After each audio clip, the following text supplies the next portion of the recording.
Hello, everyone. It is great to be with you on this Tuesday. I'm Rashad Robinson, president of Color of Change, and I just want to take some time to welcome you to the Black Response. So we promoted this as a conversation between myself and Color of Change co-founder, president of Reform Alliance, and CNN host and commentator Van Jones. Van is a longtime friend to Color of Change and me, and a co-founder of the organization, and had some breaking news. So he actually will not be able to join us. That's the kind of nature of the news business. And so, I wanted to just take a little bit of time to talk about some of the work at the Black Response.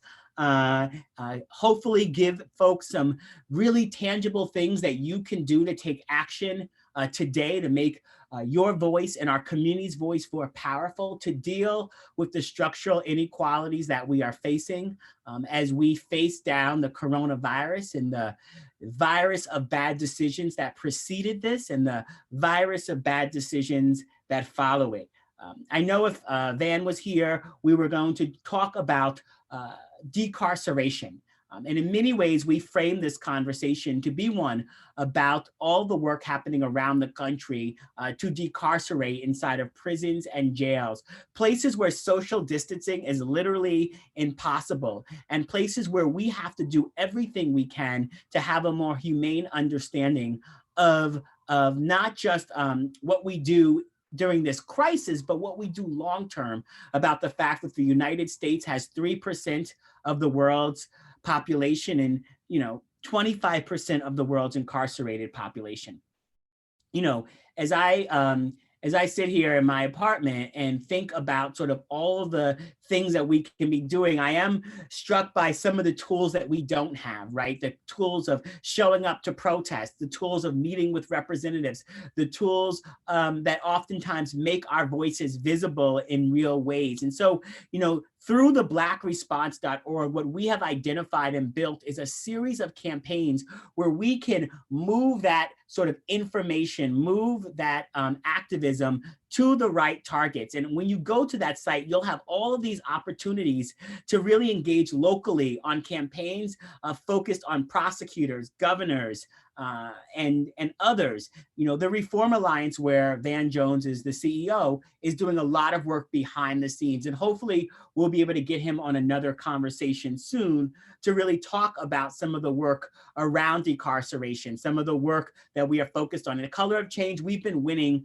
real victories in places around the country as we've been getting folks to begin releasing people and coming up with better systems for what people are actually going to do once they are released. What are the housing options, and what are the ways in which we can ensure that people who are going back to communities that are being devastated by this virus are able to actually have opportunities to contribute and engage in meaningful ways. One of the other things that is really important about some of the work we're doing in prisons as jails is the connection between families and community, right? The fact of the matter is that for years we have been fighting the exorbitant prison phone rates, the ways in which telecom companies have worked with states and prisons to have incredibly high rates that have made it almost impossible for some families to stay connected with their loved ones.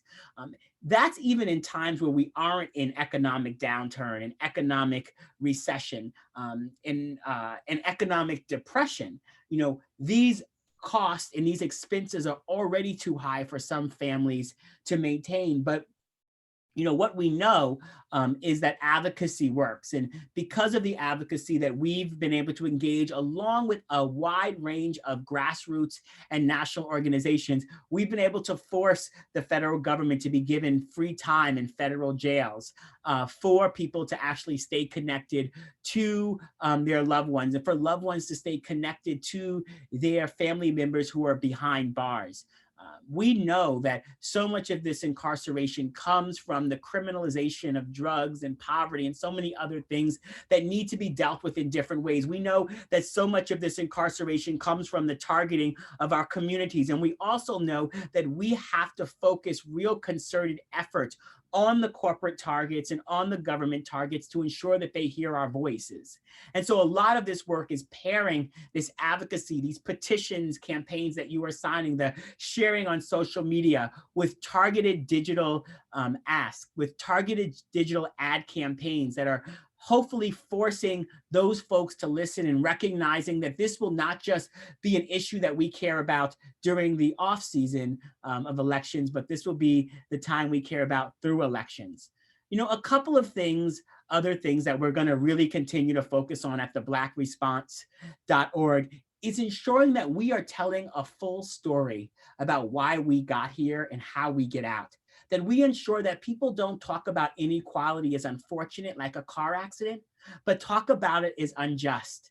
You know, I, like so many of you, want the best for our community. I sometimes, you know, want hope and dream of a world where we can all have the things that we need and that the society is fighting on our side.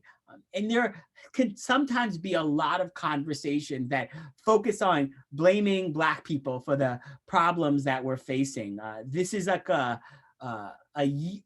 kind of as beginning of time issue that Black people face, where Black people are denied education, then get blamed for not being educated. We are denied healthcare and healthcare access, then get blamed for the ways in which healthcare is, we are not healthy.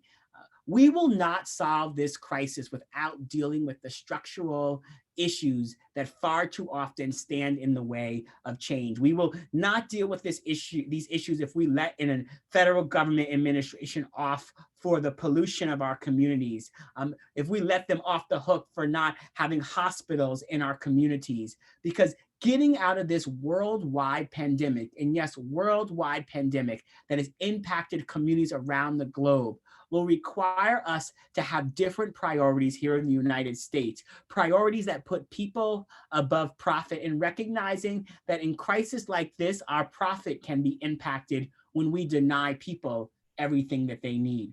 And so the work that we will continue to do through the Black Response will be about translating this presence that we have in the moment into the power to make real change. You know, here in New York, every night at 7 o'clock, people go out on the streets and on their balconies and out their windows, and people are cheering for essential workers. Many of the essential workers, so many of them Black and brown people who have been put in harm's way by so many of the systems that make it harder for us to vote, make it harder for us to have access to education, put barriers in place for our healthcare. So many of these people are the folks that we have been fighting for. So many of these folks are people in our families. So many of these folks, for those of you watching, are you.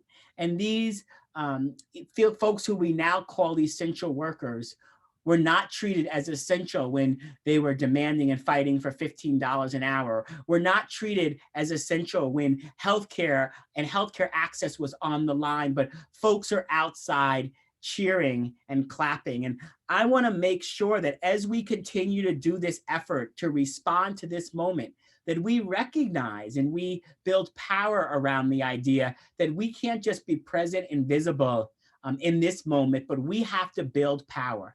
And power means changing the rules, not just charity, but changing the rules to make sure that real change is possible and that things look different, and that racial justice is part of how we win these campaigns.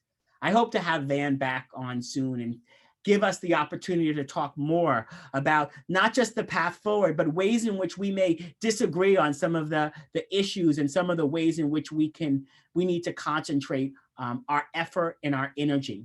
At Color of Change, we were founded in the aftermath of a flood, which was Hurricane Katrina. It was caused by bad decision makers, and it turned into a life-altering disaster by bad decision makers. And while Black people were literally on their roofs begging for the government to do something, Katrina was illustrating all the things that people knew and had ignored. Geographic segregation, generational poverty, the impacts of what we've done to our planet and so many other systems. But at the heart of Katrina, no one was nervous about disappointing Black people.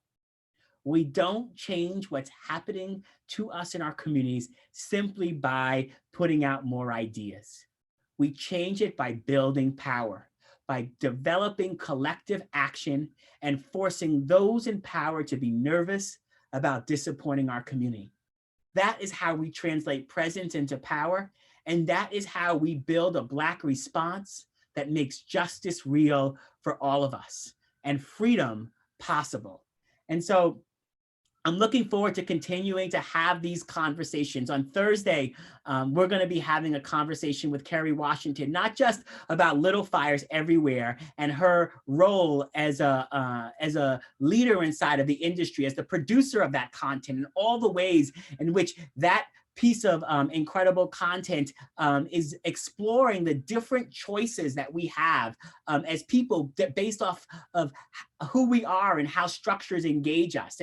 And there was so much rich content in there for us to explore. And Kerry is going to join us and have that conversation, but also talk about some themes around civic engagement and participation, as she has been an activist in this work and working to help people raise their voices. I know many folks have watching it and they might not be fully caught up. So if you want to join that discussion with Kerry and I on Thursday, make sure you get caught up on Little Fires Everywhere so we don't hand you any spoilers. We're going to have some conversations with Marseille Martin about some of the work that she's doing in Hollywood. Marseille Martin from Blackish, and she's, as a young producer in Hollywood, is working to put out more content. Many of us are homes and having to watch lots of different content. And I want to make sure that we are connecting our activism with storytelling, with remembering sort of all of the ways we want to kind of engage culture through these conversations. And over the coming weeks, we will be having other conversations with Congresswoman Pramila Jayapal and other members of Congress. We'll be having more town hall meetings where we will be exploring the intersections between racial justice and what's happening to our small businesses, the intersection between our health, with health experts coming on to talk about our Bill of Rights and the things that we need to sort of engage and demand when we are inside of hospitals. All of this will be the type of rich content, I hope, that will help keep us engaged, help keep us inspired to act, help keep us focused on what can be possible when we come together and fight for a better future. What's coming before us, some of which is deeply known if we study history, and so much of the future is not fully known. But what I know for sure is that Black people are not the problem, we are the solution. And we will be the writers of our own story for liberation if we can find the ways to come together, fight together, and stand together. And so I apologize for not being able to have this full conversation today about decarceration and the ways in which we may disagree on the path forward. But I look forward to continue to have conversations. And I welcome you to join us at theBlackResponse.org as we continue to take action to make justice real. Thanks for joining us today. I hope you'll continue to join us, and I hope you'll continue to visit us and stand with us and fight with us. That's all for now, and I will see you next time.